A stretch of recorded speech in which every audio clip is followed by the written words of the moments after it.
Head of the Week is sponsored by Coastal Kia.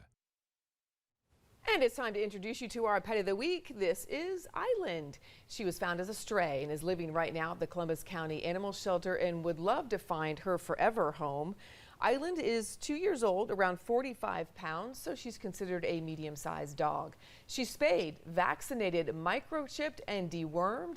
The folks at the shelter say Island is super sweet and gets along well with the other dogs. Her favorite thing to do is get belly rubs.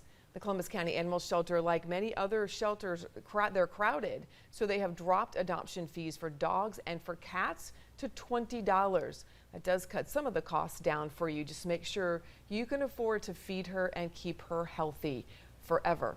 The number to call the Columbus County Animal Shelter is 910-641-3945. They are open today from 10 to 4.